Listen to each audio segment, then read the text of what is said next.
Bonjour Hervé, Bonjour. bonjour à tous. Nous revoilà avec une actualité chaotique, très chaotique, avec des choses plus ou moins importantes. Alors je rappelle que cette émission, qui a commencé maintenant il y a un peu plus d'un an, elle est destinée à produire une contre-information, une réinformation pour essayer de dissiper le brouillard de la guerre dont les médias français se sont fait une spécialité avec nos amis de LCI, avec les quelques bisounours qui les entourent, avec quelques experts stipendiés. J'ai vu un mot très méchant de, de Didier Maisto à propos d'Ala Poédi, donc qui disait je suis une grande experte, etc. Il lui a demandé si elle était experte en brushing, parce qu'effectivement, elle a une présentation qui est extrêmement élégante. Donc voilà, c'est bien focalisé sur ce qui se passe sur le théâtre ukrainien et bien évidemment sur ce qu'il y a autour. Moi, personnellement, et on le verra dans notre discussion, je considère que l'événement important de la semaine est moins ce qui est arrivé à Prigojine que ce qui s'est passé à Johannesburg. Hein. C'est-à-dire que sur l'affrontement qui s'est accéléré, parce qu'il était antérieur, qui s'est accéléré depuis l'intervention russe en Ukraine, l'élargissement des BRICS, la réunion des BRICS, les décisions qui ont été prises, les orientations qui ont été données. Juste un petit détail, hein, les BRICS ont été créés par la Russie, enfin à l'initiative de la Russie, hein, par une réunion alors qu'il y avait eu lieu en Russie, je ne me rappelle plus très bien, ou en 2009. Et là, la prochaine réunion, après celle de Johannesburg, ce sera toujours en Russie, à Kazan, ce qui a du sens. Voilà. Bon, donc c'était une petite remarque que je souhaitais faire. Mon cher Hervé, pour nous parler de la situation militaire, mais pas que, je te passe la parole. Oui, bien sûr, comme tu viens de le dire, l'idée, c'est de partir au plus large et de peu à peu se focaliser sur la situation militaire, mais également en terminant sur un petit passage sur la désinformation et toutes les choses qui traînent parfois sur les réseaux sociaux dont on avait parlé à l'occasion avant cette vidéo.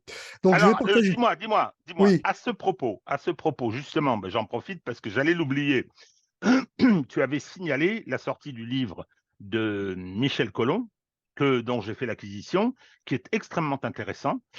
Et donc, il a accepté de nous recevoir et de faire un entretien avec nous qui sera enfin, bon, l'enregistrement aura lieu le 12 septembre prochain, au retour du court congé de notre ami Hervé. Et donc, j'en fais déjà mention pour que vous reteniez cette date. Voilà, je te repasse la parole. très bien. Donc, je vais partager mon écran.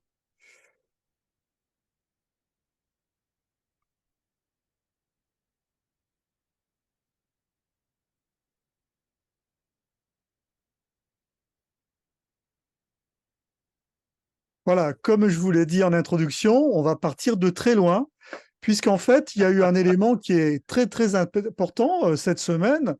Alors, le premier élément, c'est bien sûr l'échec de Lunar 25, qui n'a pas réussi à se poser sur le pôle sud de la Lune. Alors, je tiens à rappeler quand même que se poser sur le pôle sud de la Lune, jusqu'à présent, aucun des grands acteurs aérospatiaux actuels n'ont tenté l'expérience. Hein.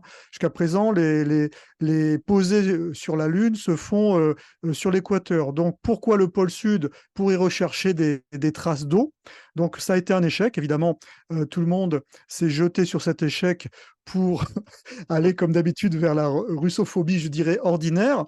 Bon, il faut quand même rappeler que la dernière expérience d'alunissage des Russes, c'était 1976, donc c'était vraiment pour eux une nouvelle expérience, avec beaucoup de réserves de la part du patron de Roscosmos, du Roscosmos.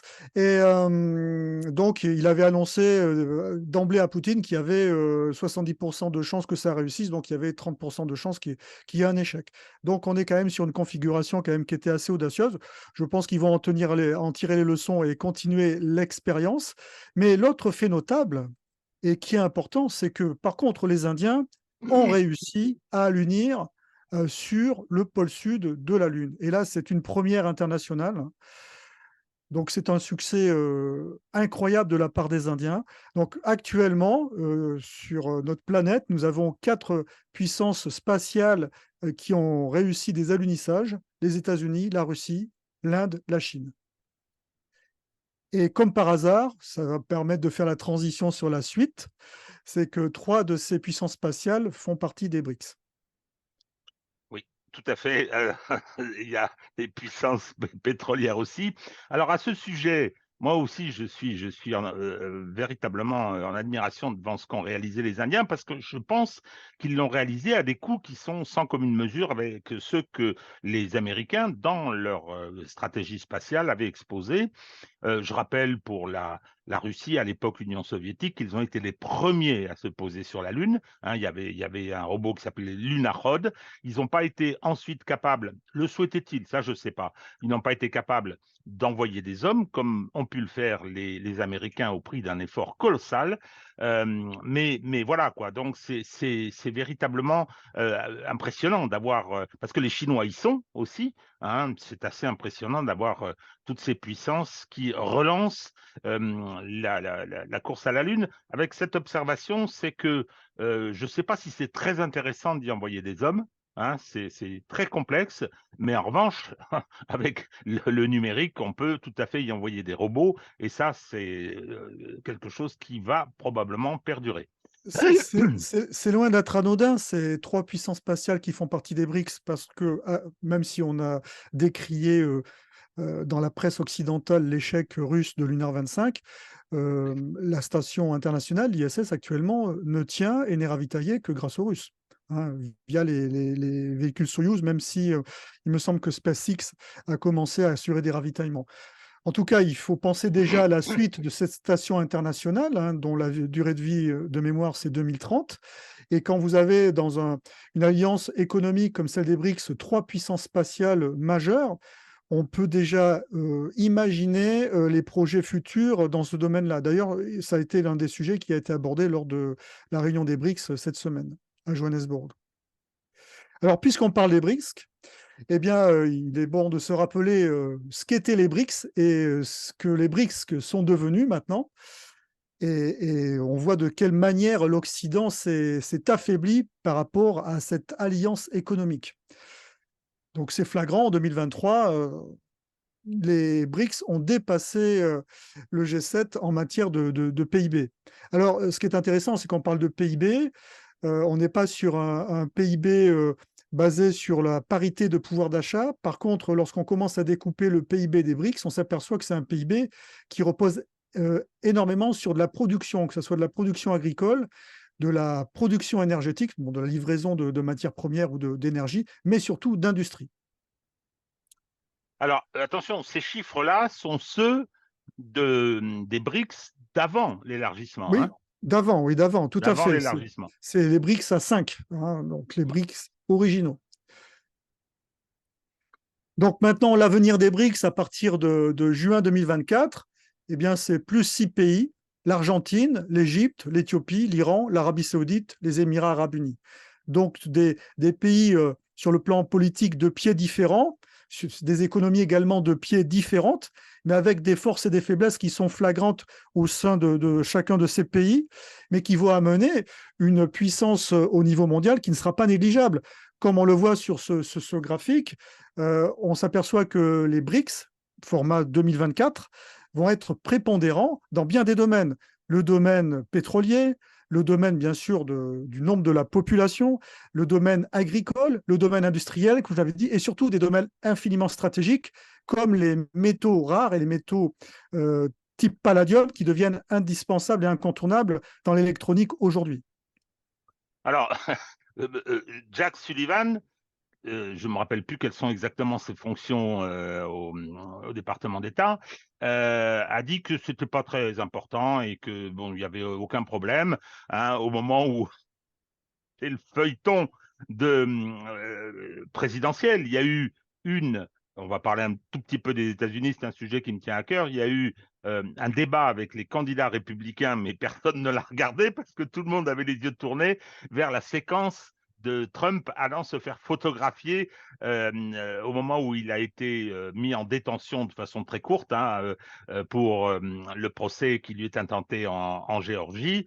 Bon, la pantalonnade continue. Effectivement, les États-Unis, ce déni, alors bon, c'est de la propagande, c'est de la communication, je veux bien, mais je me demande si c'est pas aussi enraciné, si c'est pas profond, il y a pas cette espèce de sentiment d'exceptionnalité, d'inculpabilité, c'est-à-dire, bon, voilà, on est les meilleurs, on est les premiers, on le restera. Non, non, non, c'est beaucoup plus compliqué que ça. Donc, tu as parlé de l'énergie. Bah oui, quand on voit sur le plan pétrolier, je ne vais pas dire que c'est l'OPEP, il y a d'autres pays, mais enfin, les mastodontes de l'OPEP sont dans les BRICS. Hein. L'OPEP va être absorbé.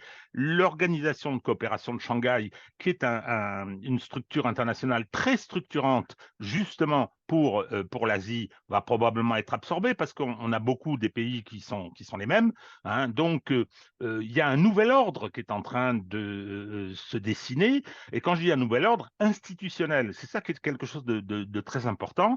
L'ONU, dominée par l'Occident, commence à sérieusement battre de l'aile. Et j'ai même vu qu'il y avait des projets sportifs, c'est-à-dire que certains voudraient organiser les Jeux des BRICS. Quand on voit l'état du mouvement olympique international, on peut se poser quelques questions et comme quand on sait que ces jeux vont avoir lieu chez nous et qu'on est très inquiet, personnellement, je suis partisan de l'annulation, moi, parce que je pense que ça va être une catastrophe financière, sécuritaire, bon, mais je suis un mauvais patriote sûrement.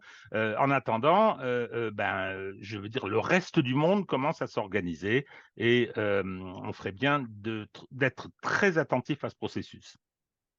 Bien sûr.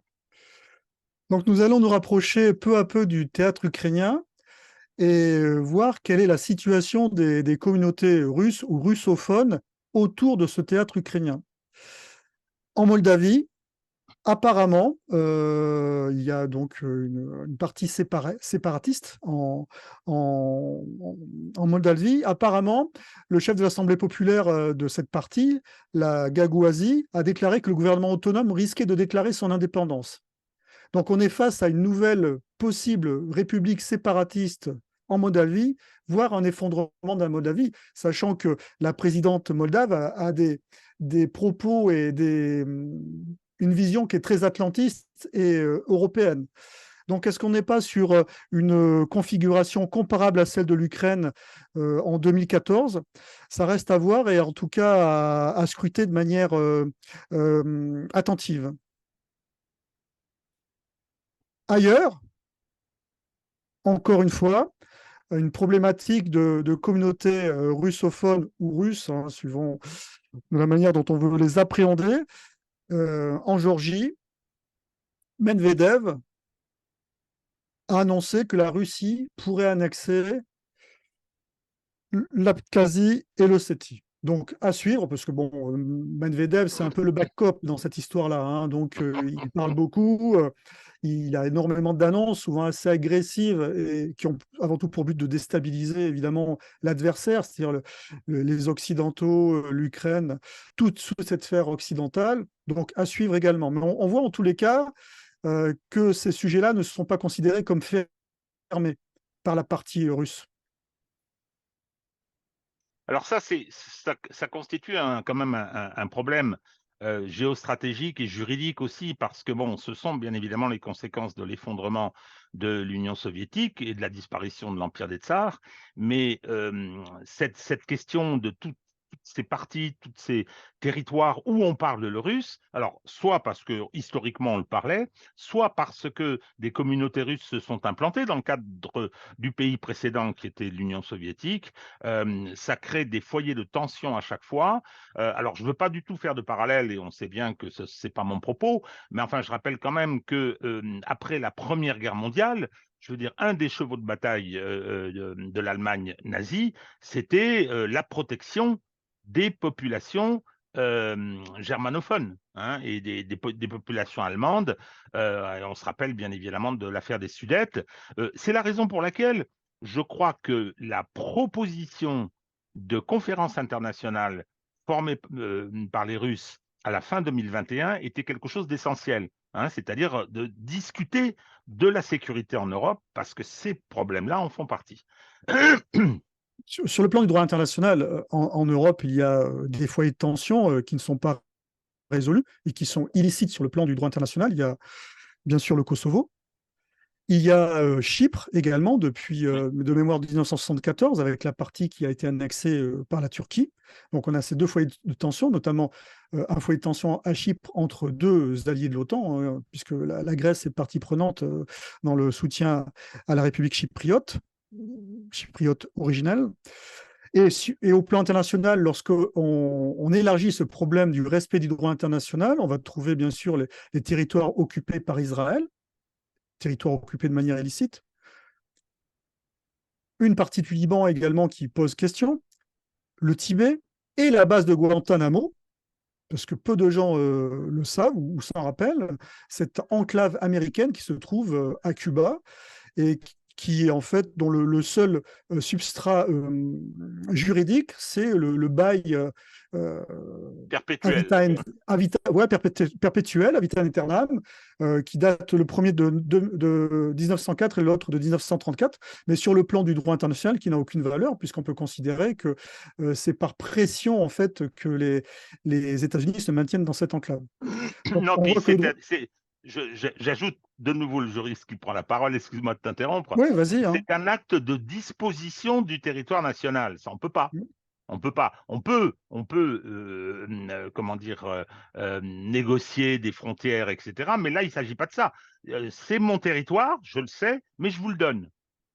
Je vous le donne non pas pour qu'il disparaisse de mes frontières, mais pour que vous l'occupiez pour toujours. C'est très curieux quand même, hein. Donc on voit que ce sujet du droit international est manié de manière discrétionnaire, on va dire, suivant les intérêts que l'on veut défendre. Et on Donc va c'est un sujet... ajouter, et on va ajouter que c'est très astucieux de la part des Américains, c'est que ça leur permet de gérer ce territoire en violant les règles applicables sur leur propre territoire. C'est-à-dire qu'on peut y faire ce qu'on veut. Et en particulier, Exactement. violer tous les jours les fameuses valeurs. C'est effarant. Je veux dire, voilà, j'ai une petite enclave, hein, et j'ai le droit de torturer, j'ai le droit de détenir sans jugement, j'ai le droit de renoncer au droit de la défense, de faire renoncer au droit de la défense, etc., etc. Enfin, c'est hallucinant comme situation quand on y pense. Et notre cher Obama avait dit, je vais mettre fin à ça, il a mis fin à rien du tout. Donc un sujet très très complexe et qui n'est pas prêt d'être résolu. Alors maintenant, nous allons aborder le sujet de la semaine, d'une certaine manière, au moins sur le plan médiatique déjà. Tu te rappelles qu'il y a quelques mois, nous avions évoqué 4 hypothèses suite à la mutinerie du 23-24 juin de Wagner.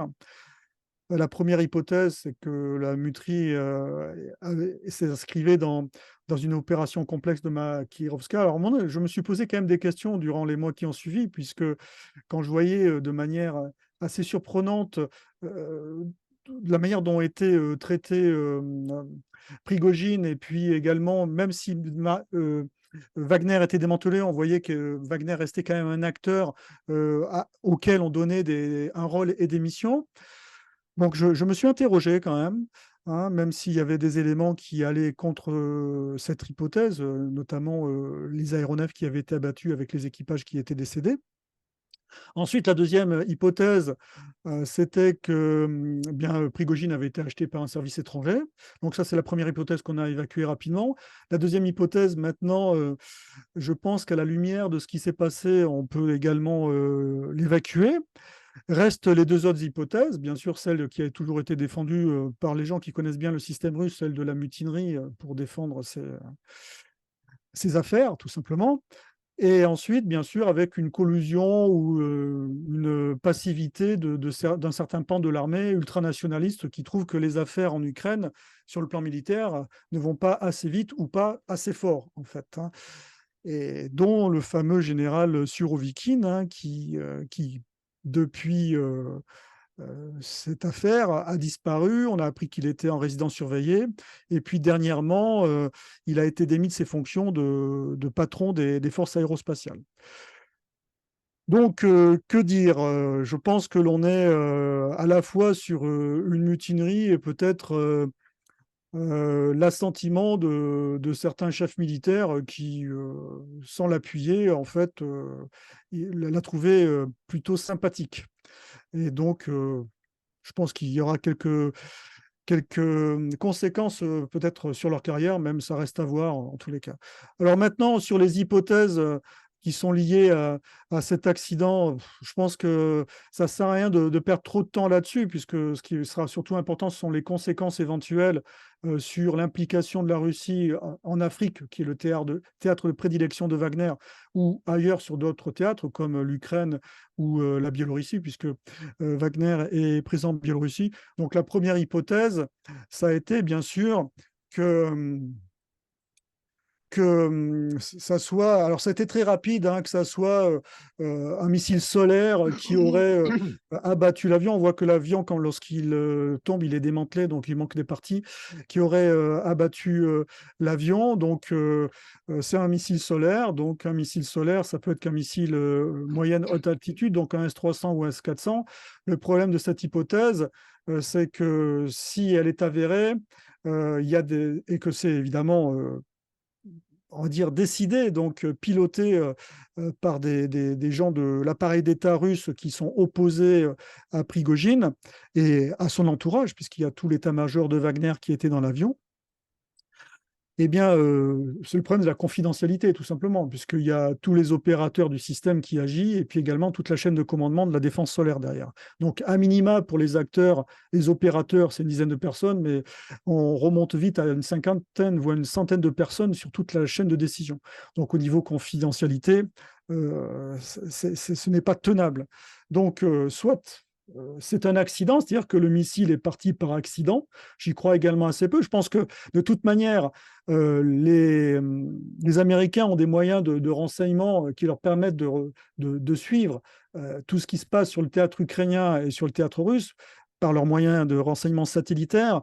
Et je pense qu'un départ missile dans cette zone-là, surtout un missile moyenne haute altitude, ils l'auraient vu et ils auraient peut-être basculé sur une hypothèse et ils l'auraient rapidement divulguée. Donc, en l'état, cette hypothèse, même si elle a été défendue par quelqu'un que je suis et qui est un ancien pilote de Rafale M et qui connaît très très bien tout ce problème de la défense solaire et des missions de défense aérienne, contrairement à Xavier Titelman, qui, je le rappelle, n'était que navigateur sur un Atlantique. Donc, il a une connaissance du milieu aéronautique, mais il n'a pas la connaissance de la défense aérienne.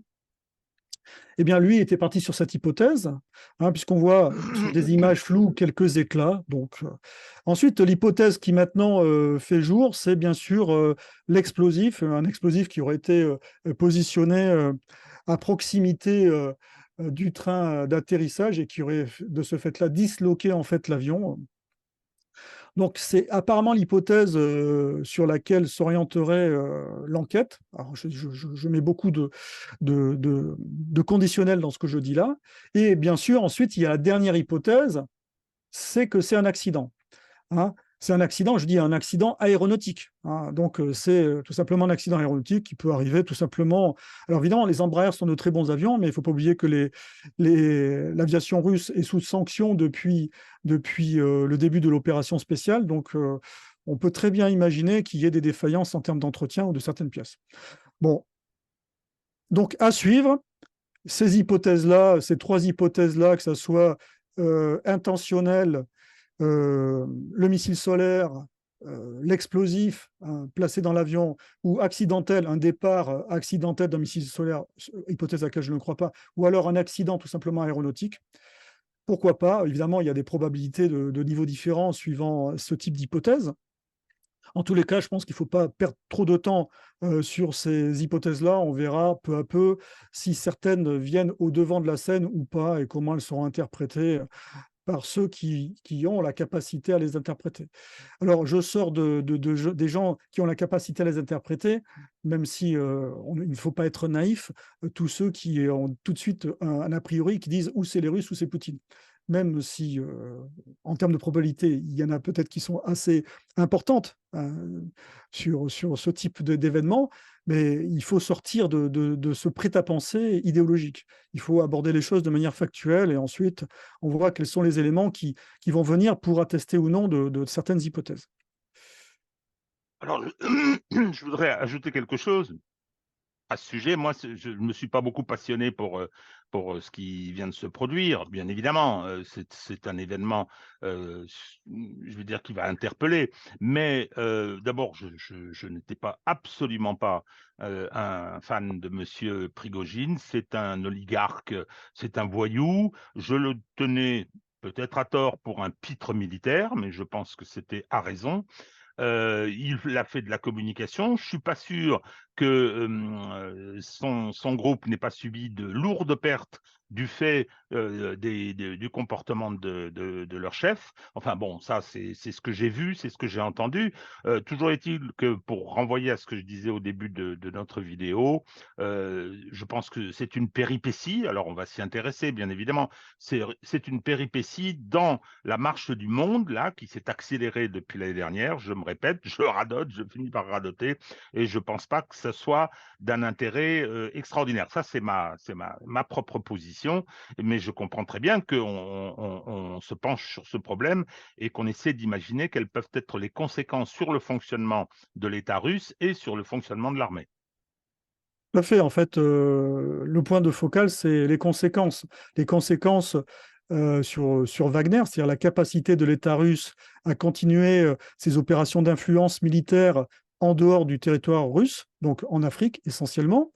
Ensuite, est-ce qu'il y aura des conséquences sur le plan militaire des opérations? Aucune, hein, puisque les seules conséquences qu'il aurait pu y avoir, c'était les 23 et 24 juin, il n'y en a eu aucune. Ensuite, sur le plan du fonctionnement de l'État russe, de l'État russe, hein, je dis bien du dispositif étatique russe, parce qu'on parle sans arrêt de Poutine, mais bon, c'est une équipe qui est aux commandes de toute manière.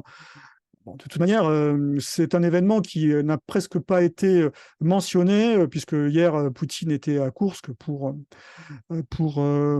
faire un hommage notamment à l'équipage de chars qui avait détruit une dizaine de véhicules blindés ukrainiens à lui seul. Et donc, il a abordé le sujet et les hommages à Prigojine lorsqu'il est rentré, qu'il commençait à avoir les premiers éléments d'information. Donc, à suivre. Évidemment, toutes les hypothèses sont ouvertes. Mais ce qui est intéressant, puisqu'on est sur des régimes à Kiev et à Moscou qui, quoi qu'on en dise, sont assez comparables en fait dans leur mode de fonctionnement, hein. Et c'est d'ailleurs ça tout le problème, puisqu'on nous présente le régime ukrainien comme l'archétype de démocratie au sens où on l'entend nous en Occident, mais c'est loin d'être le cas quand même. Puisque l'assassinat politique, il existe en Russie, mais il existe également en Ukraine, mais bien sûr, on en parle beaucoup moins. Récemment, il y a très étrangement, un des négociateurs dès la première semaine, les Ukrainiens ont voulu négocier, un des négociateurs ukrainiens qui a été assassiné par le SBU. Premier exemple, alors c'est les exemples récents, hein, mais on peut également s'interroger sur l'accident d'hélicoptère de l'ex-ministre de l'Intérieur.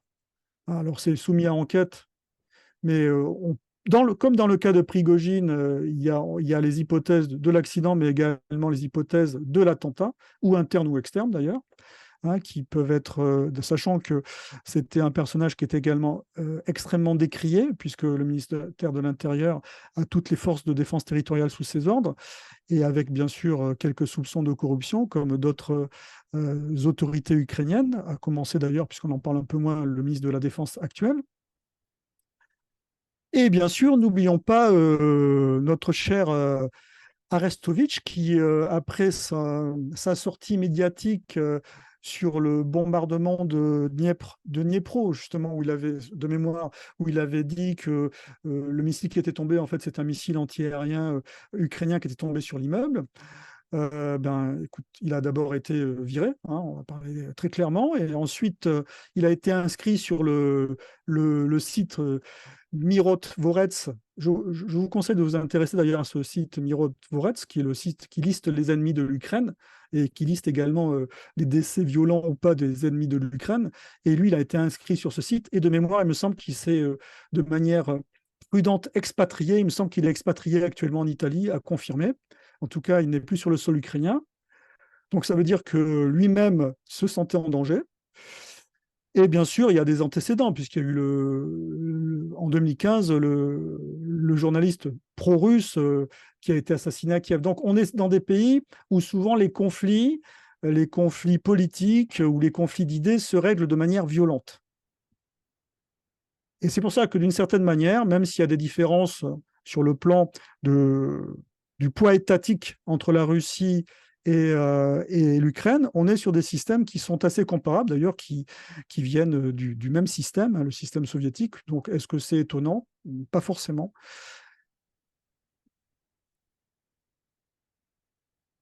Alors maintenant, on va rentrer vraiment dans le vif du sujet. On va peu à peu se rapprocher du théâtre ukrainien, et notamment du théâtre terrestre. On va remarquer que même si la flotte de la mer Noire a la suprématie maritime dans le conflit, les Ukrainiens, de manière audacieuse, arrivent encore à mener des actions coup de poing en Crimée ou également sur certains bateaux qui passent en mer Noire. Alors comment on peut l'expliquer ça?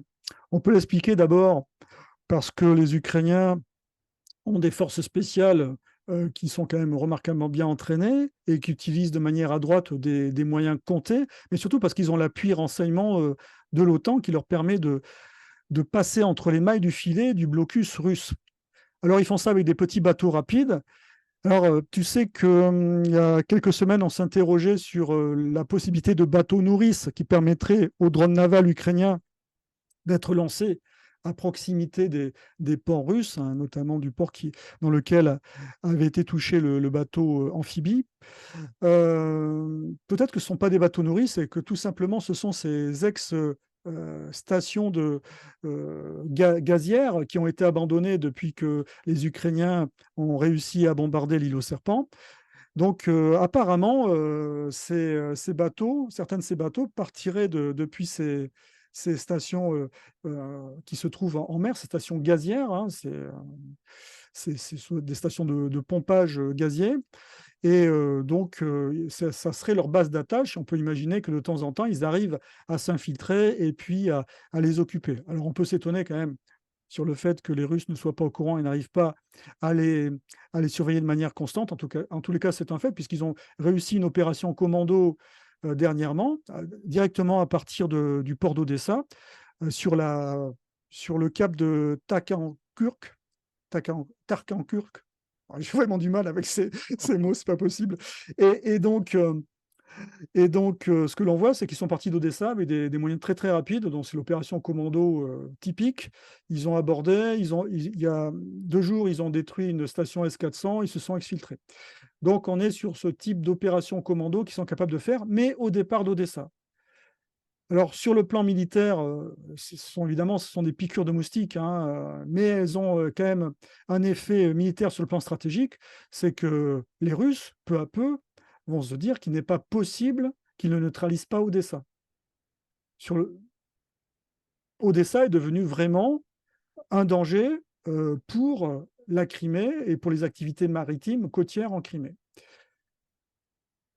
Donc évidemment, c'est de bonne guerre, mais ça peut avoir des conséquences sur les objectifs militaires stratégiques russes dans leur campagne terrestre.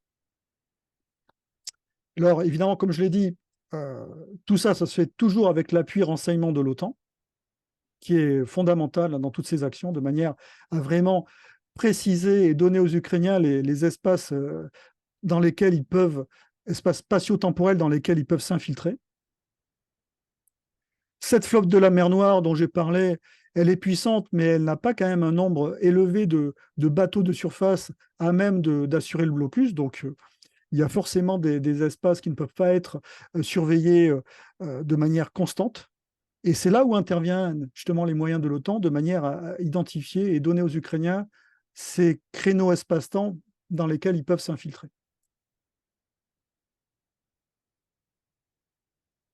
Maintenant, les frappes dans la profondeur ukrainienne. Je ne vais pas parler des frappes de drones sur Moscou, parce qu'on est sur des opérations psychologiques. On voit que maintenant, je ne dis pas que c'est devenu de manière courante, mais bon, dans une semaine, il y a 3 ou 4 frappes sur Moscou, avec à peu près toujours le même quartier qui est touché d'ailleurs, ce qui laisserait entendre que les opérations de guerre électronique en fait font que les drones ont tendance plutôt à s'abattre dans cette zone-là. Bon, ce sont des drones avec des charges militaires qui sont extrêmement faibles. Il y a une chaîne d'un Français expatrié depuis 15 ans en Russie, et notamment à Moscou, qui est assez intéressante. C'est Alexandre Frussien. J'aime bien le suivre parce qu'il a une vision assez claire de la situation, et puis il ne se gêne pas pour critiquer également le système russe en termes de corruption, ainsi de suite. Donc lui, il a fait une comparaison entre les attaques de drones ukrainiennes et les accidents de circulation à Moscou. Il a dit qu'on est encore loin du compte, parce que soi-disant que la circulation à Moscou, c'est terrible, et que là, pour l'instant, les drones ukrainiens, je crois qu'ils ont fait 1 ou 2 victimes sur Moscou de mémoire, mais en tout cas, on est sur vraiment des attaques sporadiques qui n'inquiètent personne, en fait. Ça gêne, les gens en parlent, mais sans plus. Maintenant, je voudrais revenir sur l'attaque russe d'il y a 2 semaines sur l'aérodrome de Staro-Konstantinov, qui était l'aérodrome qui hébergeait les Sukhoi 24M qui tiraient les missiles Storm Shadow et Scalp. Donc depuis 2 semaines, on peut constater qu'il n'y a plus d'attaque de Storm Shadow et de Scalp. Donc, soit les Su-24 ont été neutralisés, soit la réserve de missiles Storm Shadow et Scalp est épuisée ou a été neutralisée, soit les deux. D'ailleurs, très curieusement, la proposition allemande de livrer des missiles Taurus, qui sont des missiles comparables aux missiles Storm Shadow et Scalp, ne semble plus d'actualité. Donc à suivre. Et également, on peut également constater que les Ukrainiens utilisent d'autres missiles pour faire des frappes, hein, notamment les missiles S-200, qui sont des missiles antiaériens modifiés. Donc je pense qu'il y a un réel sujet là-dessus, et que la capacité de frappe par ce type de moyens, la capacité de frappe ukrainienne, a été neutralisée de manière temporaire, à voir s'ils arrivent à la remettre en activité. Bon, c'est important quand même pour les Russes, parce que c'était un sujet problématique pour eux, même si les Storm Shadow parfois ont été utilisés de manière inappropriée, hein, comme je l'avais remarqué la semaine dernière en faisant 3 trous à 1 million d'euros chaque trou dans un pont routier. C'était un problème pour eux. Sur le plan de la guerre aérienne, on est face à une défense, une armée de l'air russe qui a des capacités d'attaque à très très longue distance, aux 200 km. Le concept qui était issu de la guerre du Vietnam, de combat tournoyant avec des avions très très agiles maintenant, est remplacé par cette capacité d'attaque air-air à très longue distance dans la frange des 200 km. Cela veut dire que dès qu'un avion ukrainien décolle, eh bien, les avions russes qui sont en patrouille, les Sukhoi 35, le détectent et peuvent lancer des missiles à très très haute vitesse, mais à longue portée, sans que l'avion ukrainien ne les ait détectés, en fait. Donc, c'est une vraie problématique, et je ne pense pas que l'arrivée des F-16 va changer cette problématique-là, notamment avec un nombre compté qui va arriver de manière progressive à partir de 2023, fin 2023, on va dire, hein, pour la première. Je dis bien pour les pilotes formés, parce qu'on est sur la formation des pilotes, hein. Ensuite, il y a toute l'infrastructure à mettre en place, les munitions, les personnels au sol qui sont en train d'être formés également. Donc, on est plutôt vers une modification de la configuration de l'armée de l'air ukrainienne, qui reposait essentiellement sur des avions ex-soviétiques, hein, que ce soit les MiG-29 et les Sukhoi 24, sachant que les Sukhoi 24, c'est très difficile de les remplacer parce qu'il y a très peu de pays en dehors de la Russie qui utilisent les Sukhoi 24. Or, les Sukhoi 24, c'est eux qui portent les missiles Storm Shadow et Scalp. Et les MiG-29 qui avaient une capacité à atterrir et décoller depuis des pistes sommaires, ce qui n'est pas le cas du F-16. Donc, dès que les F-16 ont commencé à être livrés, il ne faut pas se leurrer. Les Russes vont cibler directement les pistes à partir desquelles ils vont opérer. Alors, il y avait une autre option également qui pouvait être envisageable, c'était celle de la livraison de Gripen, puisque le Gripen est un avion qui, dans sa configuration opérationnelle, correspond assez à la problématique de l'armée de l'air ukrainienne, dans la mesure où le Gripen, comme souvent les avions suédois, a la capacité à décoller et à atterrir à partir de pistes sommaires. C'est très courant en Suède que lors des exercices de défense aérienne, en fait, ils déploient leurs avions de chasse à partir des routes. Donc, on est typiquement dans une configuration et une capacité qui est très intéressante pour les Ukrainiens qui ont cette problématique de tout simplement faire décoller leurs avions à partir d'un endroit et de le faire atterrir à partir d'un autre endroit, de manière à éviter que cet endroit soit repéré, mais également qu'il soit ciblé parce qu'on sait qu'il y a la concentration de ces moyens à cet endroit, dans cette base. Et ce qui risque d'arriver avec les F-16, c'est que les F-16, vu le type d'environnement dont ils ont besoin, ils vont certainement être concentrés sur une ou deux bases. En tous les cas, le Premier ministre suédois m'a dit que pour l'instant, ce n'était pas possible, car la Suède devait conserver des moyens pour se défendre. Alors, je voudrais ajouter une chose concernant ces livraisons.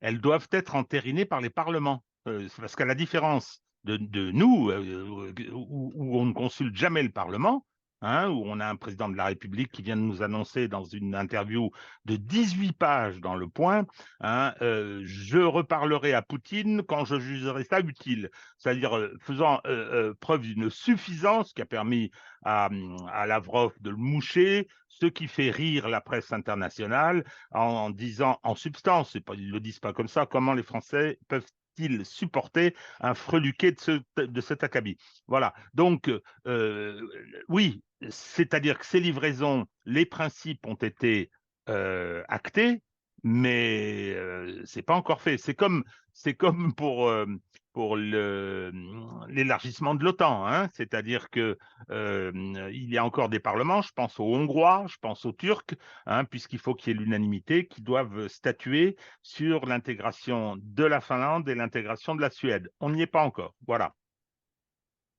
Oui, alors, une sortie intéressante de la part du ministre de la Défense ukrainien, Reznikov, qui a proposé 30 000 dollars par mois à des ex-pilotes de F-16 s'ils voulaient venir piloter les F-16 en Ukraine.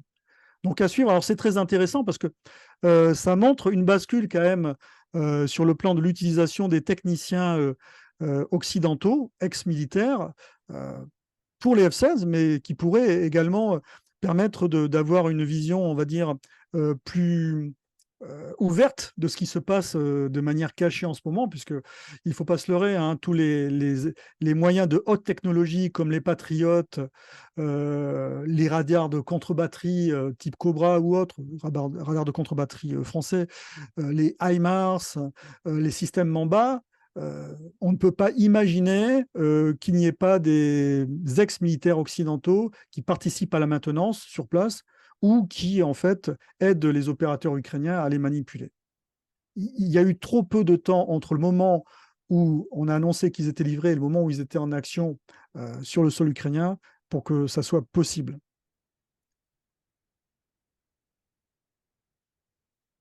Autre point intéressant, sur l'offensive sur Robotine, puisque les Ukrainiens font effort sur cette partie-là du front de Zaporizhzhia. Il y a deux hélicoptères Ka-52 cette semaine qui ont été abattus. Donc, on peut imaginer qu'ils sont peut-être en train de recréer une bulle de défense solaire dont ils avaient besoin. Hein, donc, ils ont été abattus par des missiles qui ne pouvaient pas être leurrés par les contre-mesures des Ka-52, dont des missiles d'origine suédoise. Donc à suivre, bon, c'est les deux premiers qui ont été abattus comme ça sur le front, alors que ça fait depuis le 4 juin que les Ka-52 sont en action. C'était une vraie problématique pour les Ukrainiens.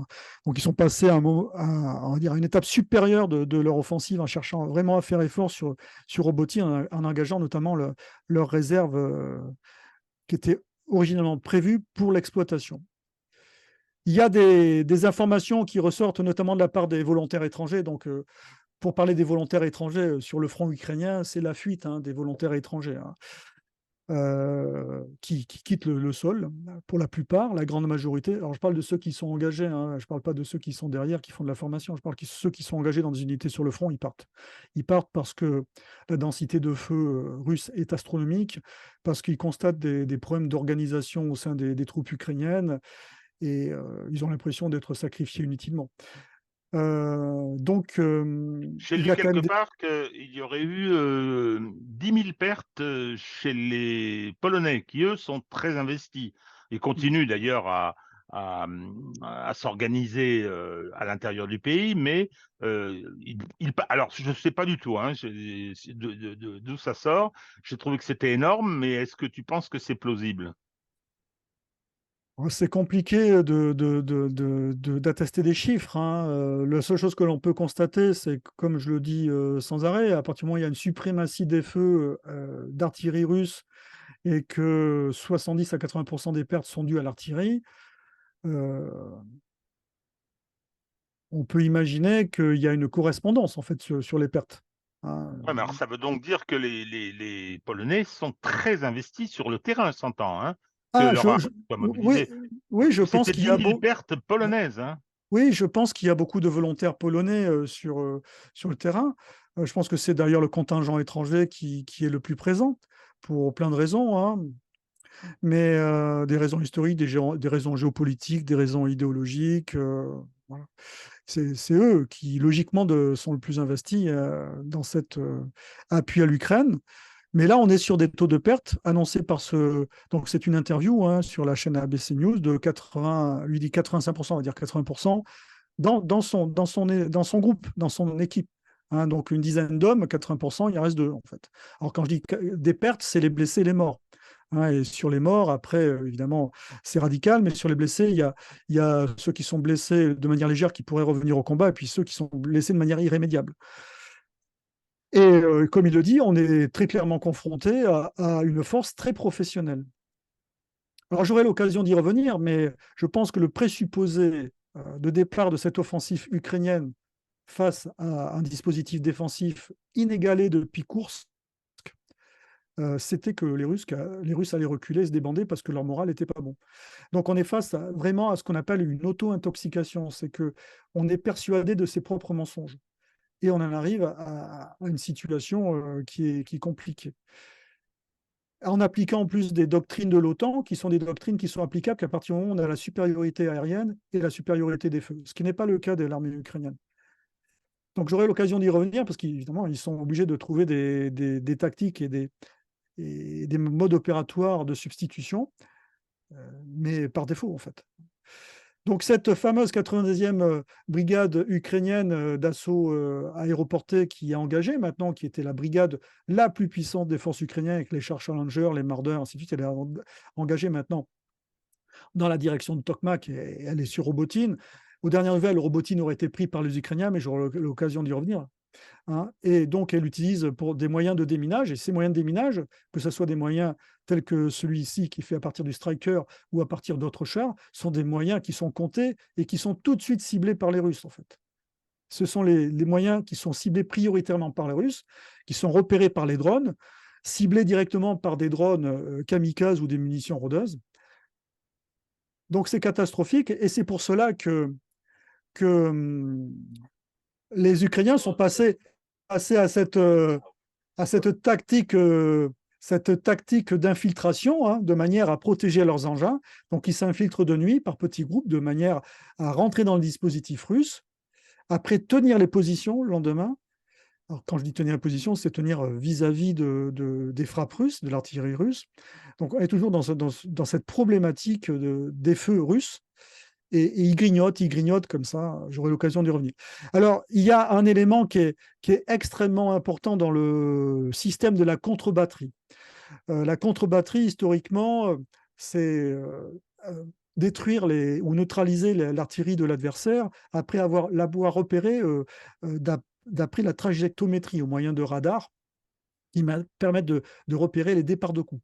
Alors, le moyen pour éviter d'être repéré, évidemment, c'est d'avoir une grande mobilité, de tirer un maximum de coups en très peu de minutes. C'est le cas du César, hein, avec 6 coups par minute, et une portée qui est importante, puisque ce sont des canons de 52 calibres. Les Occidentaux sont les seuls à avoir des canons de 52 calibres, qui a une portée qui est de l'ordre de 40 km. Alors, on considère que un dispositif d'artillerie sur la ligne de front, il se met toujours à mi-portée. Voilà. C'est-à-dire que lorsque vous avez un canon qui a 20 km de portée, globalement, il va être à 10 km de la ligne de front. Bon, je schématise. Quand vous avez un canon qui est à longue portée, comme les Césars, ou d'autres comme les PZH 2000, des canons automoteurs d'origine allemande, à 5 ans de calibre, qui portent donc dans la frange des 40 km, ils vont être à peu près à 20 km. Donc, la contre-batterie se faisait de canon à canon, historiquement. Mais là, il y a une révolution qui se pointe depuis, qui fait jour depuis quelques mois, c'est en fait la munition rôdeuse. Et la munition rôdeuse qui permet de repérer tous ces éléments à haute valeur ajoutée et de les cibler. Ce qui fait que les Ukrainiens, face à cette problématique de contre-batterie sur lesquelles ils avaient un avantage technique, ils sont en train de le perdre parce que les munitions rondeuses de type Lancet 3 les ont obligés à reculer leur artillerie de type occidental 52 calibre, puisque les lancettes, en fait, ciblent, comme on va le voir sur la vidéo, ciblent en fait prioritairement toute l'artillerie ukrainienne. Donc le Lancet 3, ça vaut entre, de mémoire, 30 000 $. C'est 5 kilos d'explosifs avec une charge creuse.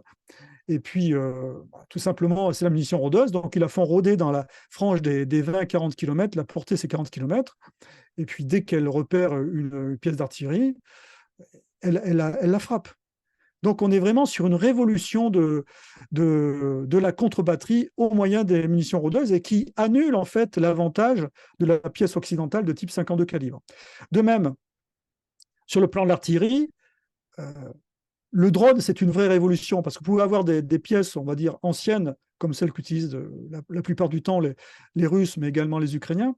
Et si vous avez derrière des drones qui vous permettent de repérer vos cibles et de rectifier en direct votre tir, vous avez en fait rétrofité votre pièce d'artillerie ancienne grâce au drone et à très faible coût. Le drone, c'est vraiment la révolution technique et tactique de cette guerre.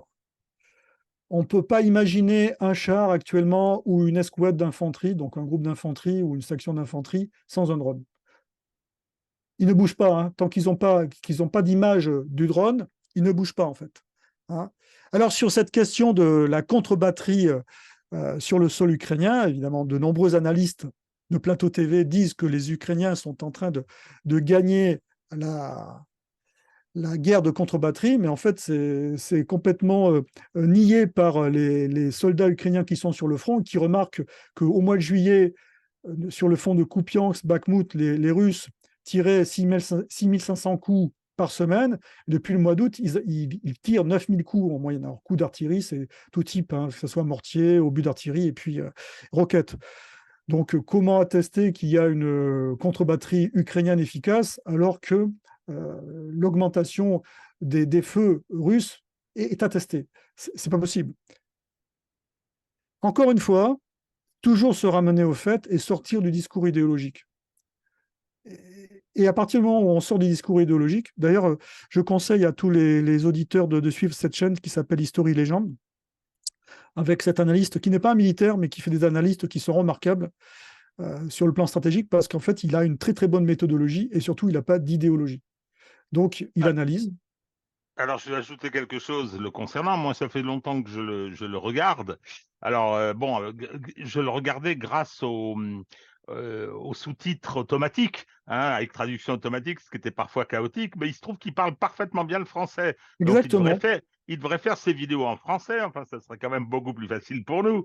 Hein, je ne sais pas qui est ce type d'ailleurs. Hein, il s'appelle Robert Alexandre ou Alexandre Ouais. Robert. Et je sais pas quelle est sa nationalité. Hein, mais effectivement, il bosse très sérieusement. Il habite au Canada, il est vraiment très très intéressant et très très pertinent. Et alors lui, il utilise vraiment les sources ouvertes, mais pour avoir une réflexion, pas uniquement pour décrire des détails, en fait, parce qu'il y a bien des chaînes qui suivent les opérations en Ukraine, mais c'est uniquement un descriptif, il n'y a pas de réflexion derrière et pas de synthèse. Et surtout, c'est pas idéologique. Hein. que ça soit côté russe ou côté ukrainien, il a des analyses qui sont tout à fait pertinentes. Hein, quand les Russes sont en difficulté, il le dit. Lorsque les Ukrainiens sont en difficulté, il le dit. Dernièrement, il y a Idriss Aberkan qui a fait une vidéo avec lui où il parle en français de manière parfaite, hein, pendant toute la vidéo, où il explique sa méthodologie et puis également ses réflexions par rapport à ce conflit en Ukraine. Hein. Et puis il parle même de certains experts de plateau télé. D'ailleurs, il parle de Michel Goya. Et donc ça a été un grand lecteur de Michel Goya. Et il dit, le problème de Michel Goya, c'est que c'est devenu un idéologue. Et à partir du moment où on devient un idéologue et un militant, on se coupe d'une partie de la réflexion. Hein. On commence à passer sa réflexion à partir de filtres. On filtre sa réflexion de manière trop importante. Bien sûr qu'on a tous des opinions ou des biais de confirmation, mais il faut les diminuer au maximum. Alors, ce qui est intéressant derrière justement cette notion d'attaque et d'effort sur la robotine, c'est que la 47e brigade mécanisée a perdu 50% de ses moyens en Bradley. Alors certains sites pro-ukrainiens disent que c'est pas grave, ainsi de suite, mais le problème c'est que les Bradley, même s'il y a une réserve, je ne sais pas dans quelle mesure ils sont incapables de faire la maintenance de ces engins. Pour information, les Australiens ont fourni des Bushmasters à l'armée ukrainienne, mais ils n'ont donné aucune information sur la maintenance et ils n'ont pas accompagné les livraisons de maintenanciers capables d'expliquer aux Ukrainiens comment on assurait la maintenance de ces moyens. Il faut bien comprendre qu'à la guerre, ce qui est important, c'est de pouvoir réparer très rapidement les moyens qui sont endommagés. Les moyens parfois sont touchés, mais ne sont pas détruits de manière irrémédiable. Ils peuvent être réparés. Et c'est pour cela qu'ils peuvent être réparés très rapidement dans des ateliers de campagne qui sont à proximité du front. Or, ils n'ont pas la capacité à faire ces réparations, donc c'est quasiment des moyens Kleenex, quoi. On les utilise, et une fois qu'ils sont endommagés, ben, tant pis, on les laisse sur place, en espérant que les Occidentaux vont pouvoir livrer la suite. Je vais vous montrer cette vidéo qui est toujours un extrait de ce site. Elle montre comment les Ukrainiens assurent en fait, le renouvellement des troupes, hein, sur le front grâce au Bradley, sur ce front-là de Robotine, avant qu'ils arrivent à Robotine d'ailleurs. Les Bradley, en fait, assurent la relève des troupes de manière à ce qu'ils soient protégés pendant la relève. Donc, globalement, les Ukrainiens s'infiltrent, arrivent sur des positions russes qui sont conquises assez rapidement, puisque les Russes, en fait, souvent reculent de manière à pouvoir faire jouer leurs appuis d'artillerie. Ils occupent ces positions. Pour assurer la relève, il y a des rotations de Bradley qui viennent sur ces positions et qui assurent la relève des troupes ukrainiennes. Et c'est pour cela que, depuis le début, on voit ces Bradley de la 47e brigade mécanisée. Mais ce n'est pas les troupes de la 47e brigade mécanisée qui sont dans les tranchées. Il y a eu des rotations d'autres brigades, mais qui ont été véhiculées justement sur ces positions par les Bradley, de la 47e brigade mécanisée. Autre point important, c'est qu'il est apparu que les Ukrainiens, lorsqu'ils arrivent à proximité des positions russes, parfois ils utilisent le moyen de creuser eux-mêmes des tranchées de manière à approcher le plus près possible de la position russe avant de pouvoir passer à l'assaut. On est directement dans une guerre de tranchées, au même titre, avec des sapes, au même titre que celle que l'on avait pu voir lors du premier conflit mondial. En l'état, les pertes depuis l'offensive, donc depuis le début de l'offensive, le 4 juin, sur le front de Zaporijjia, c'est 43 000. 43 000, donc les morts et les blessés. 43 000, si on considère qu'une brigade, c'est 4 000 hommes, alors il faut modérer un petit peu cette évaluation, parce que souvent les brigades ukrainiennes ne sont pas à 4 000, elles sont à 3 000, parfois à 2 000. Bon, la brigade d'assaut Parer, par exemple, est à 2 000, donc c'est des gros régiments, mais on va prendre la norme occidentale, 43 000, c'est 10 brigades. 10 brigades, c'est énorme.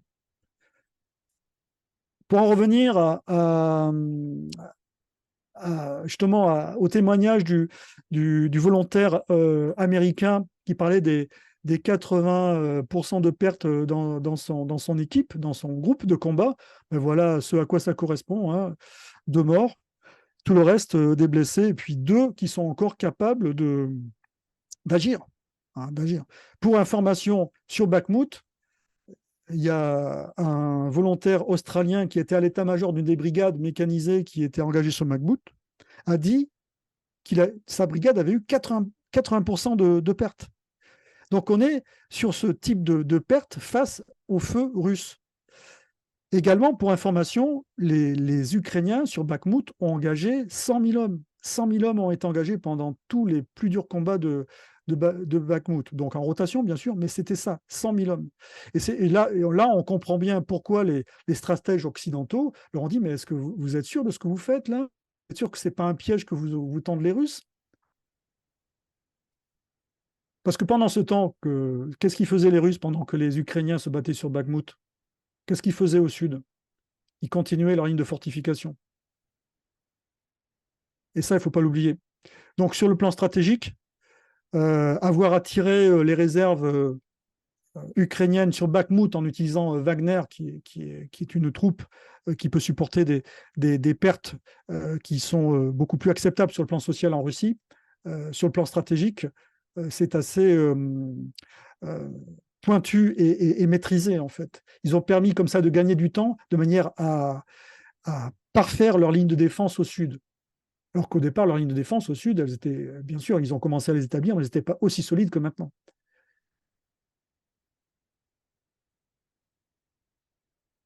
Donc, les Ukrainiens, sur le front de Zaporijja et dans la direction on va dire, direction générale de Tokmak, ont engagé le 10e corps, avec ces unités-là, et notamment ces brigades d'élite, qui sont notamment la 82e que l'on voit ici, avec une brigade d'artillerie.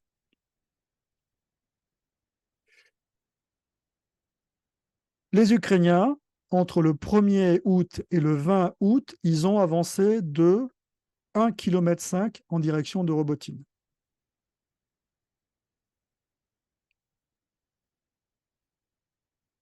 Kilometers. At this point, Ukrainians captured most of the settlement of Robotine, and overall they're just starting to take down Russia's first line. Alors, and here's what...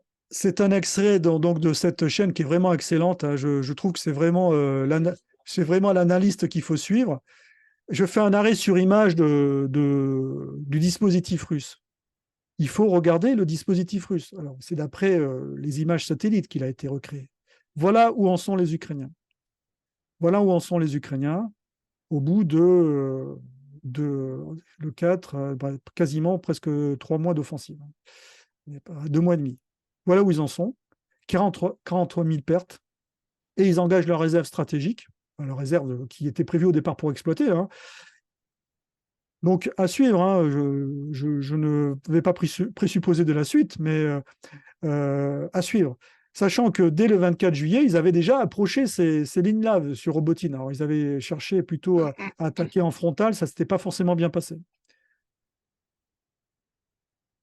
Ensuite, ils ont également approché Robotine le 8 août, et ils ont été obligés de reculer. Alors, il semble que maintenant, ils aient vraiment pris Robotine. Mais c'est quoi Robotine? Robotine, c'est un village de 500 âmes. C'est un tout petit village, c'est un billard.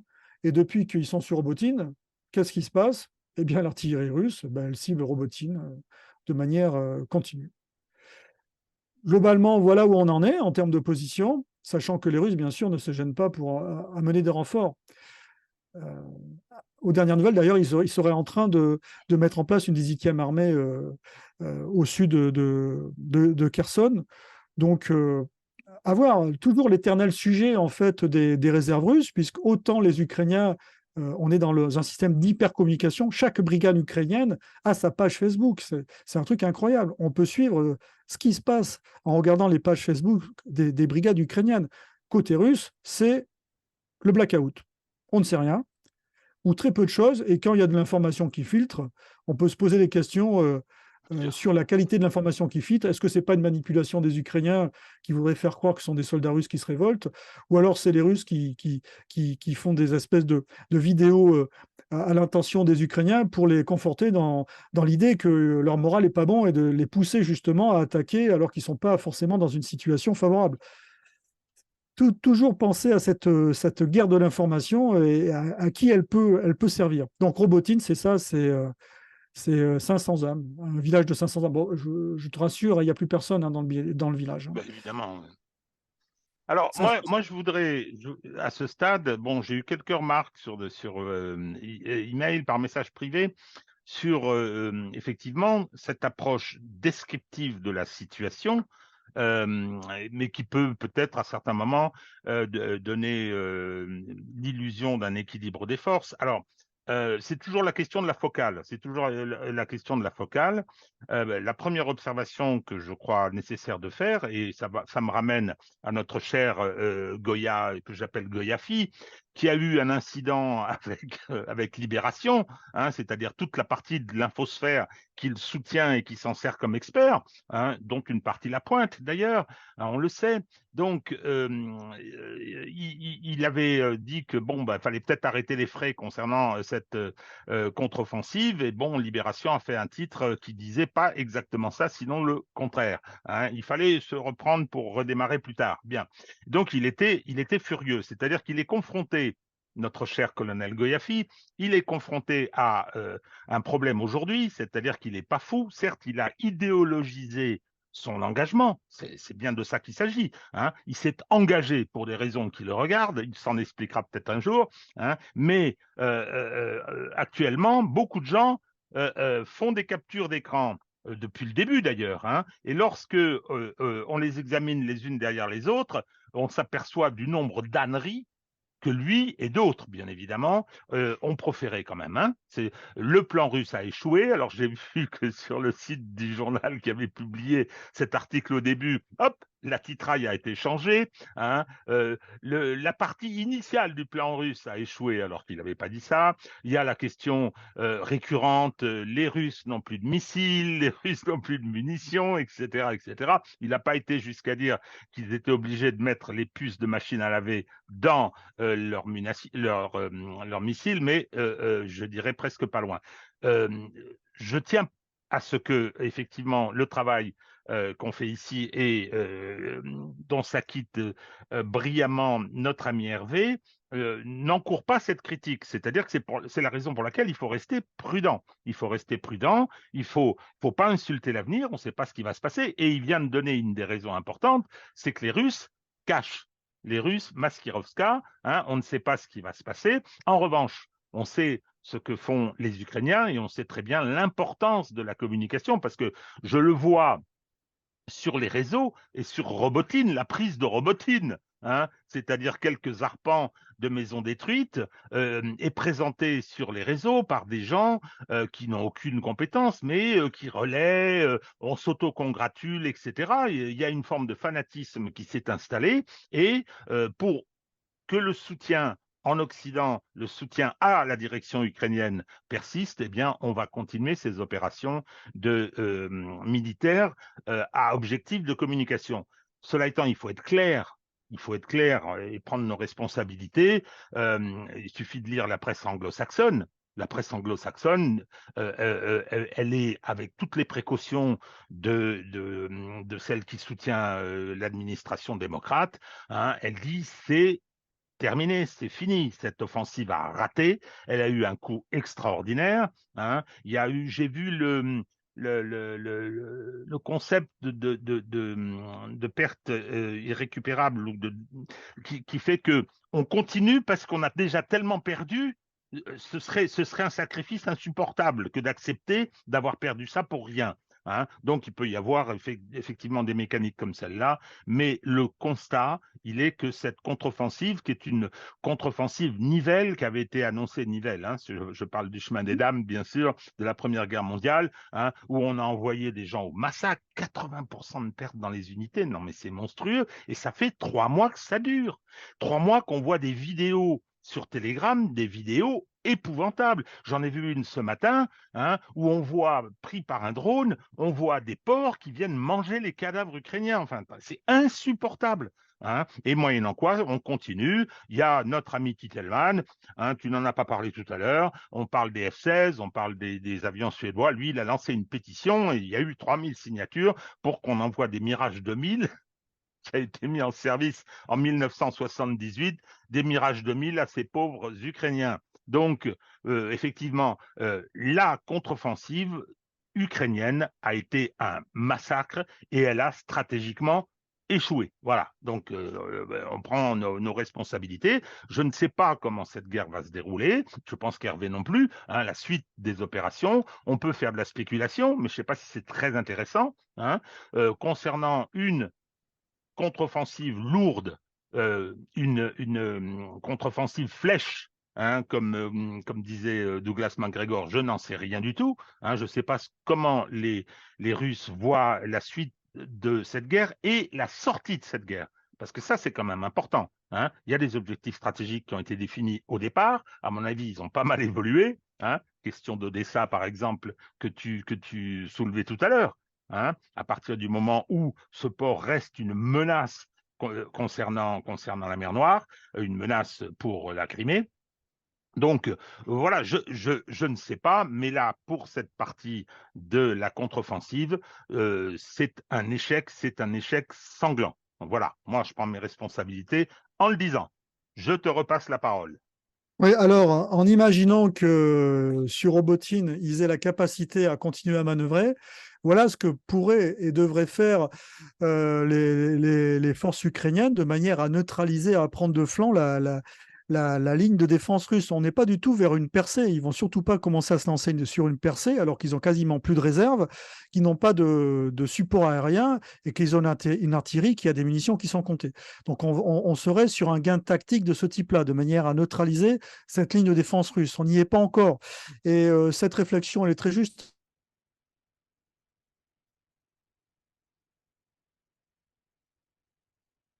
Militaire, mais qui analyse les choses de manière méthodologique. C'est un passionné d'histoire militaire, donc il a des connaissances quand même. Hein, mais tu vois, donc on est là-dessus. C'est qu'on est vraiment sur, in fine, ça serait une petite victoire tactique dans le meilleur des cas. Alors maintenant, on va se ramener quand même à la réalité des positions de défense russes qui ont été construites pendant de nombreux mois et qui ont permis également d'être parfaites, terminées et améliorées pendant la fameuse bataille de Bakhmout, où les Ukrainiens en fait ont monopolisé quasiment 100 000 hommes. Donc c'est énorme, 100 000 hommes. Hein.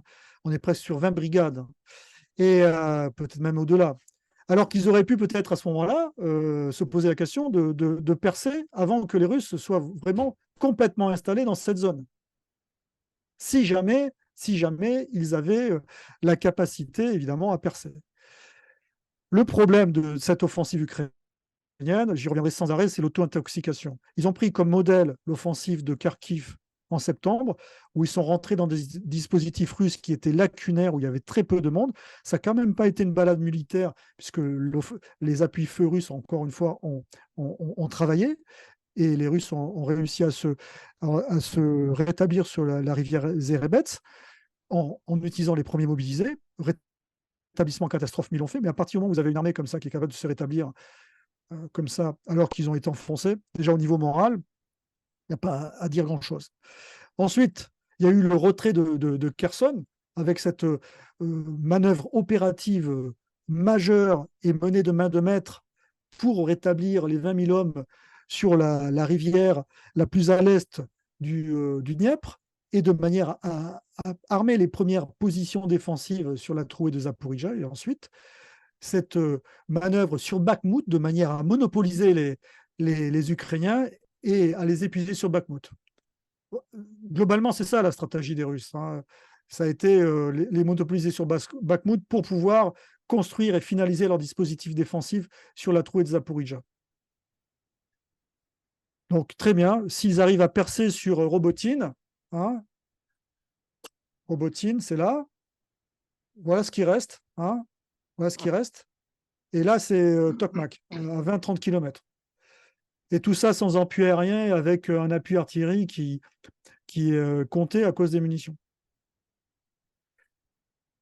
Alors tout ça pour dire qu'il y a énormément de questions qui se posent au sein de l'État ukrainien, de l'état-major ukrainien. C'est la suite. Hein, la suite, c'est comment est-ce qu'on va pouvoir continuer, donc en termes de ressources humaines, c'est la mobilisation, la poursuite de la mobilisation avec toutes les questions que cela peut poser au sein de la société ukrainienne, mais également en termes d'équipement de ces hommes et d'entraînement de ces hommes, sachant que un des constats actuels sur l'entraînement des troupes ukrainiennes, c'est qu'on on a vraiment atteint le minimum du minimum. On est sur des hommes qui sont formés globalement sur un mois et qui ensuite sont envoyés en unité pour aller sur le front.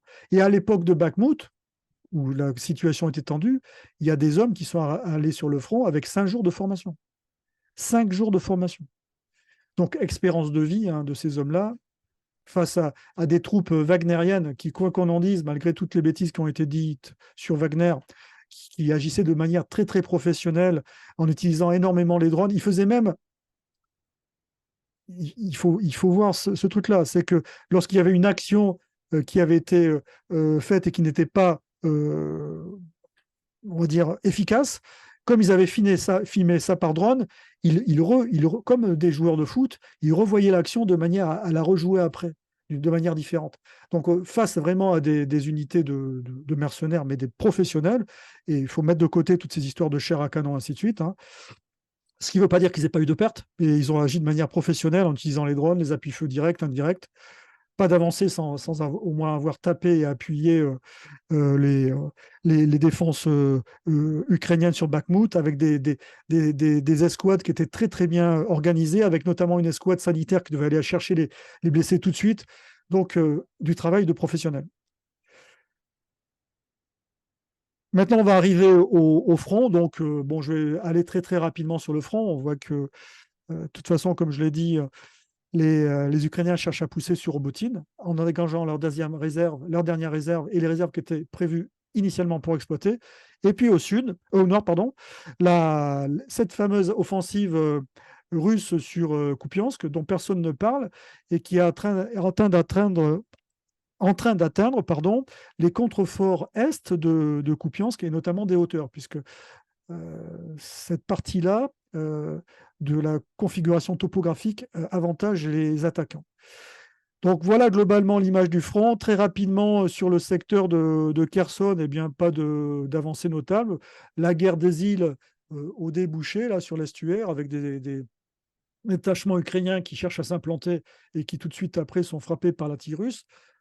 Très paradoxalement, les Russes sont en dispositif quand même encore assez important à ce niveau-là.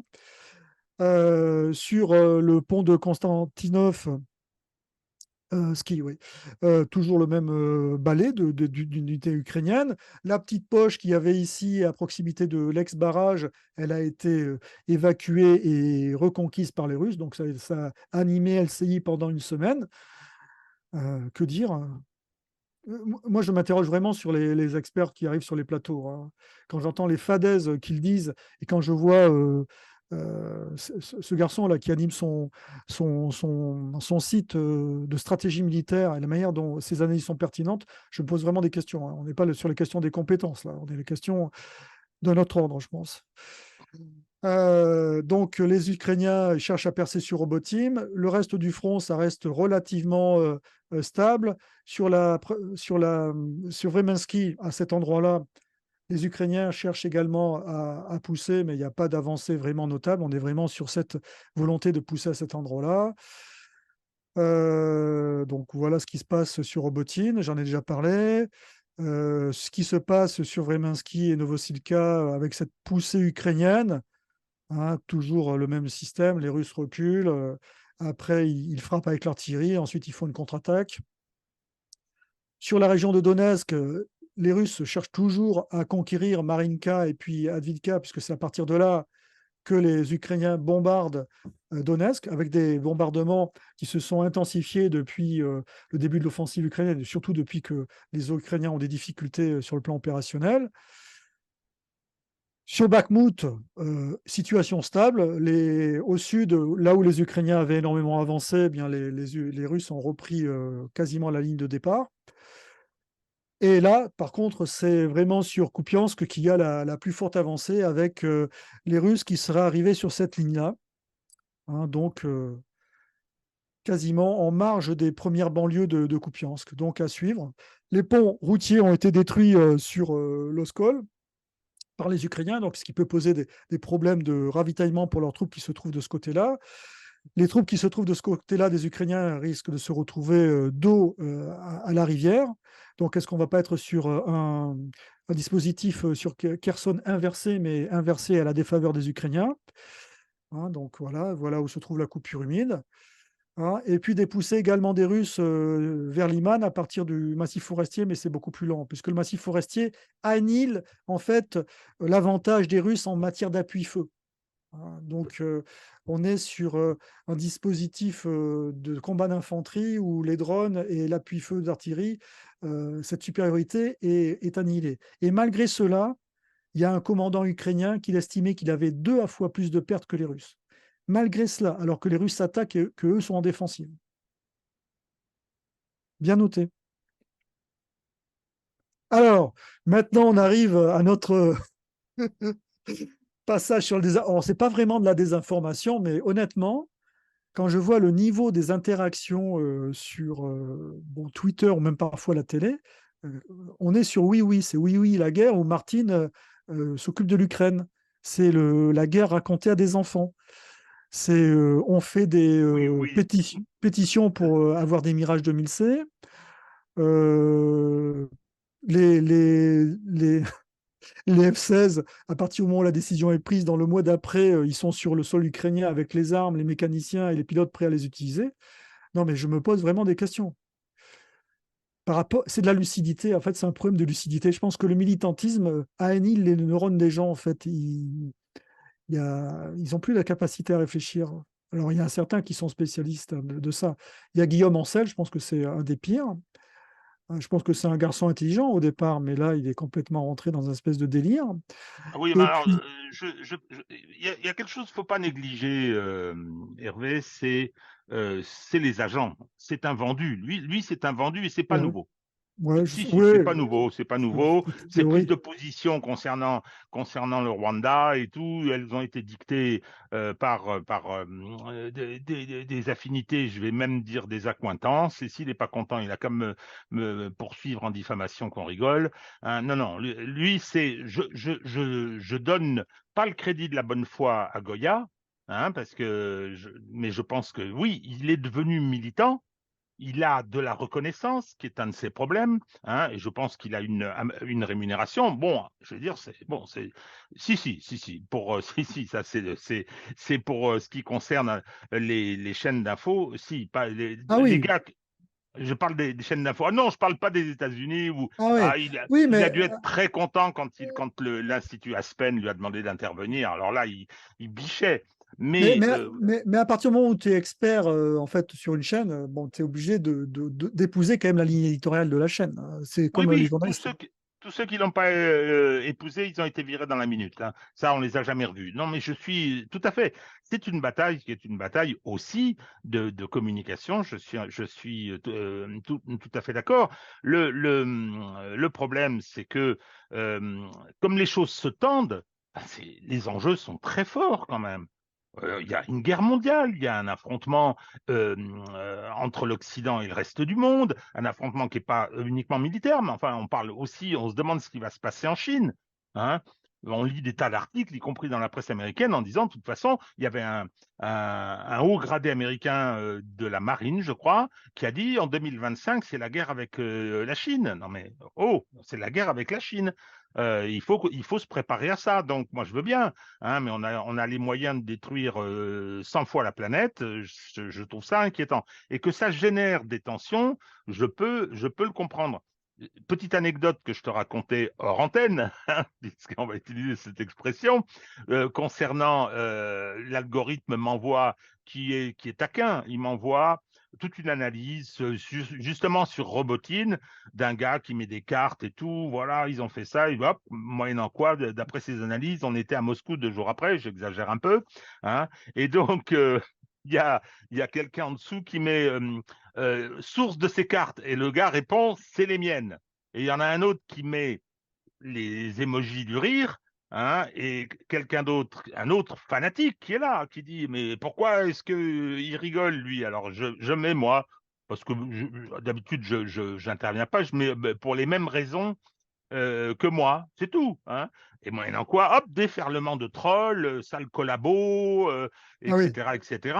Donc voilà, il y a une tension qui fait, c'est très souvent fanatisme contre fanatisme. Mais, Petite anecdote, toujours sur ces réseaux, j'ai été ce matin sur Twitter, hein, et je vois quelqu'un qui dit, moi je m'en vais, j'en ai marre de Twitter et tout, je vais sur Mastodonte. Ah, très bien.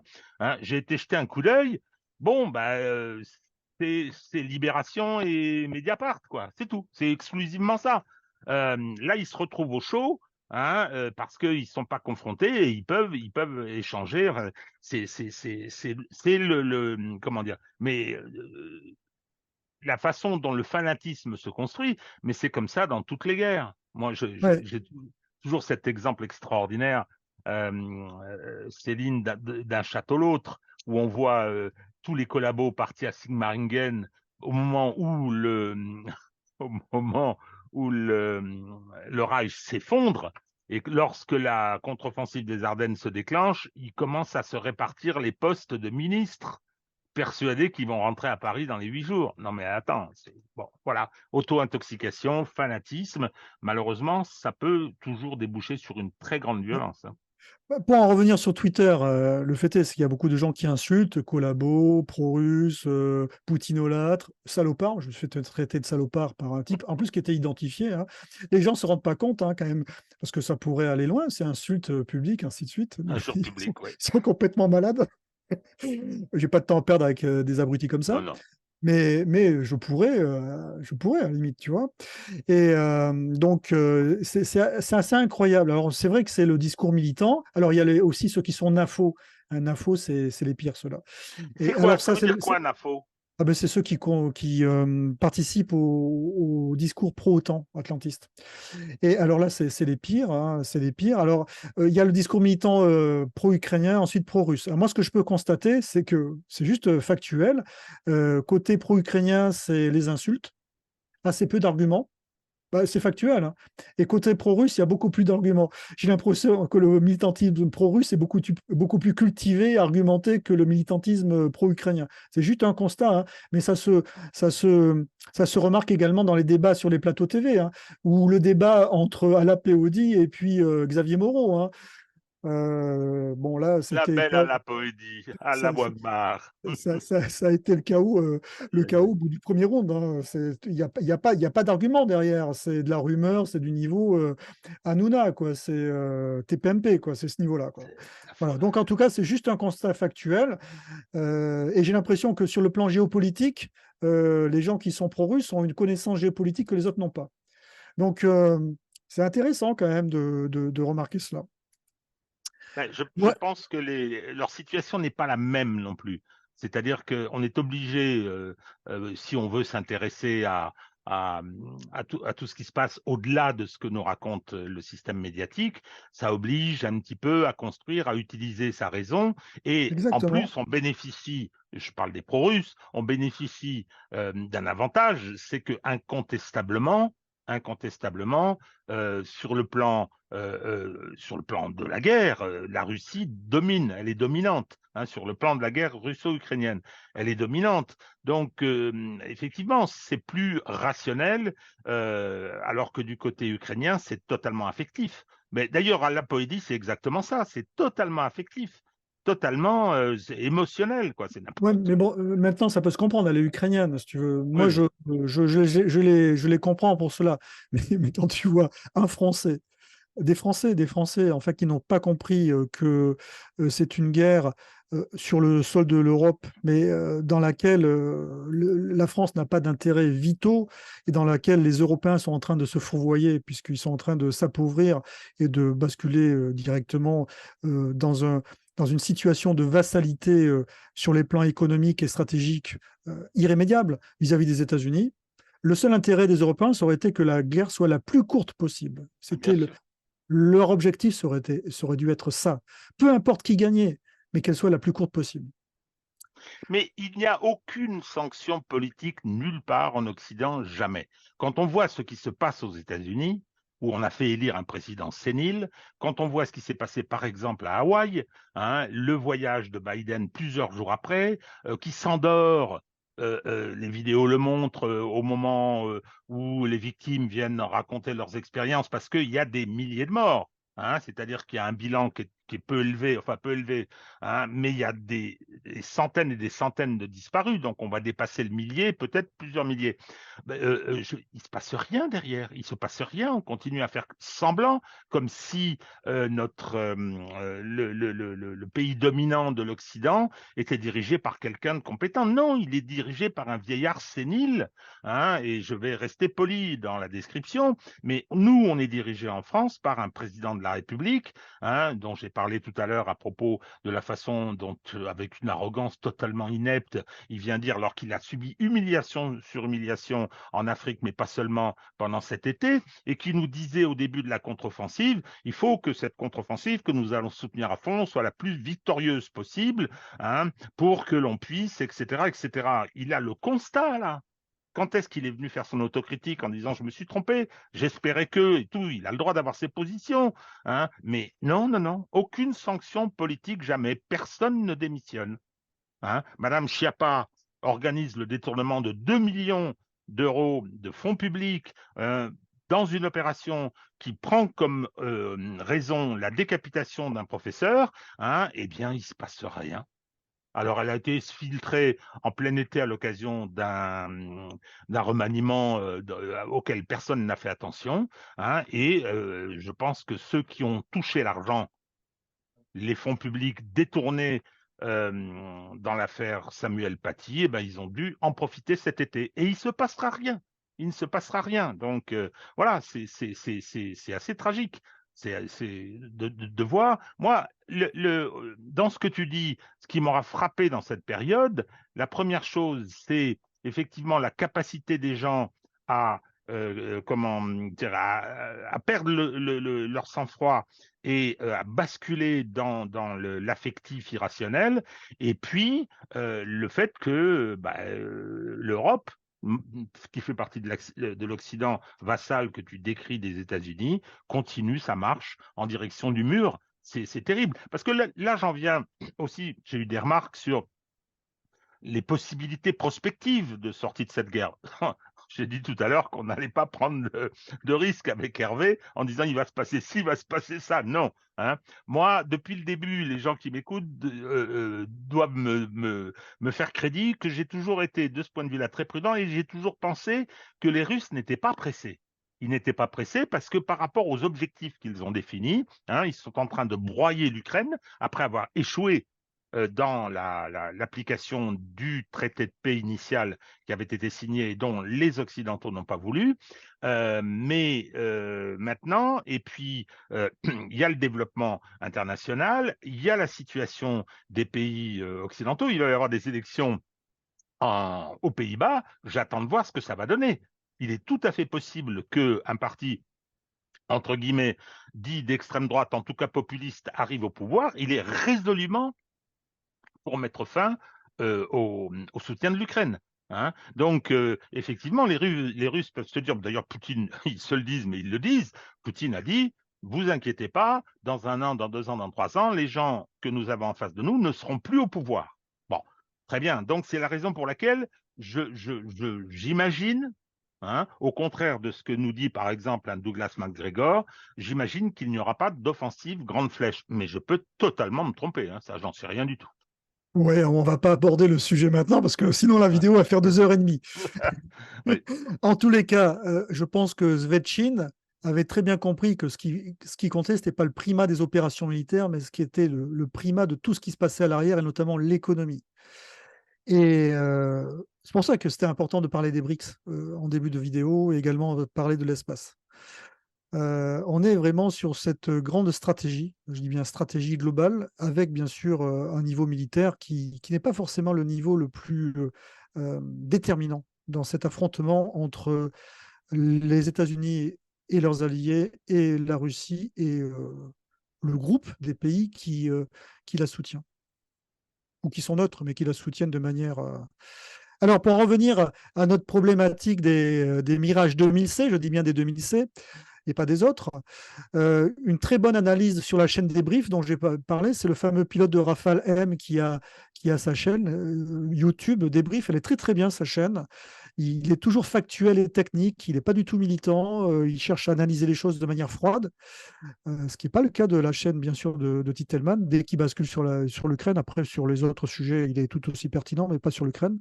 Donc, une chaîne vraiment à suivre. Il fait une très bonne analyse dans cette vidéo de la problématique des mirages en Ukraine. Parce que les Mirage 2016, c'est quoi? Premier vol 78, mise en service 84. Si jamais ces mirages-là étaient livrés, donc on serait dans la même problématique pour les F-16, formation. Ensuite, quelle serait la capacité de ces mirages? Eh bien, ça serait avant tout une arme anti-drone avec du missile RR infrarouge assez obsolète, hein, comme le Magic 2, et du canon. Et puis, éventuellement, la capacité à lancer des bombes guidées par laser. Voilà. On serait sur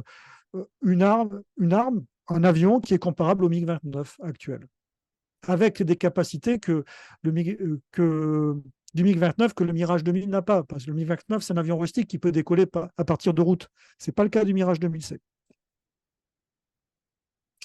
Et enfin, on va terminer par une image de Donetsk sous les bombardements ukrainiens, parce qu'on parle sans arrêt des bombardements avérés côté ukrainien par les Russes, mais on ne parle jamais des bombardements du Donbass, notamment de la ville de Donetsk, qui subit en fait les représailles de l'artillerie ukrainienne et des représailles qui se sont accentuées depuis l'opération offensive et notamment les déboires de l'opération offensive, comme si c'était une punition vis-à-vis de cette population retors, hein, et qui s'est rebellée en 2014. Bon, c'est un bombardement qui date depuis 2014.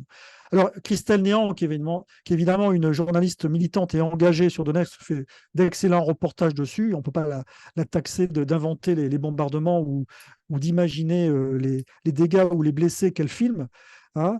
Donc, son site Donbass Insider et sa chaîne est à suivre, notamment sur Odyssée. Il me semble qu'elle a la chaîne YouTube aussi, elle n'a pas été censurée. Mais en tous les cas, au-delà de son discours militant, il y a des faits. Toujours aller voir ces faits qu'on ne nous montre pas, mais qu'on devrait nous montrer sur nos médias, puisqu'on devrait nous montrer, en fait, faire des plateaux télé équilibrés en montrant bien sûr les bombardements russes sur les villes ukrainiennes, mais également montrer les bombardements ukrainiens sur les villes du Donbass et sur des objets. Alors là, on va être clair, il n'y a aucun objectif militaire.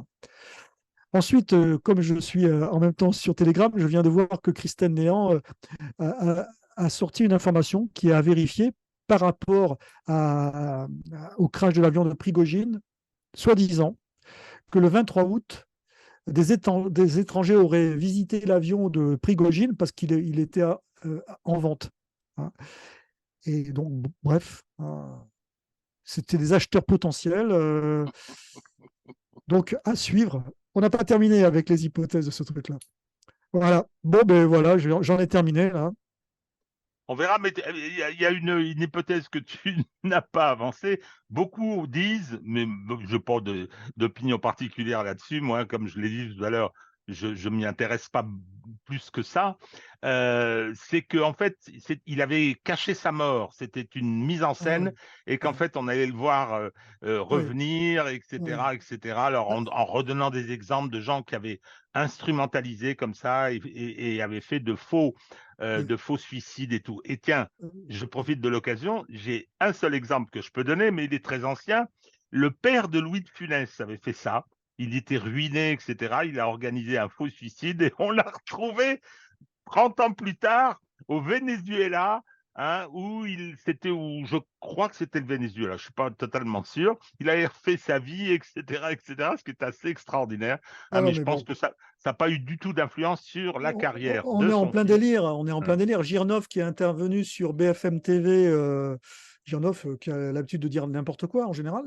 Oui, Lui, il a dit que il était certainement mort avant et ou alors que il n'était pas dans l'avion lorsque l'avion, c'est compliqué, hein, sa théorie, hein. J'ai eu du mal à comprendre l'intérêt de ce qu'il montrait, mais bon voilà, donc on lui laisse quand même son rond de serviette là sur notre ex-agent du KGB. Bon, c'est un bon binôme avec à la POD. Je pense que ils pourraient convoler en os tous les deux. ben là, un mérite, c'est que c'est une très belle femme avec un vrai charisme, alors que lui, on voit l'abruti tout de suite, hein, dès qu'il ouvre la bouche. Faut que Voilà. tu ailles sur la page Facebook d'Alapod. Ah bon, parce que l'algorithme est très, comment dire, est Mais très taquin. Et tu, l'algorithme de Twitter, il me l'envoie, mais j'ai jamais été sur sa page. Oui, tu es sur Facebook. Va sur la page oui, oui. Facebook d'Alapod. Ah ben, je vais aller voir. Bon, eh bien, chers amis, merci de votre attention. Hervé va prendre quelques jours de vacances. Donc, on va avoir, comme je l'ai dit, des entretiens, mais il faut que je cale et que je vous donne un programme. Hein, et on se retrouvera bon, bientôt. Hein. Je vous annoncerai, je n'ai pas les dates exactement en tête. On va lui souhaiter de bonnes vacances et vous dire à très bientôt. Allez, Salut! au revoir à tous.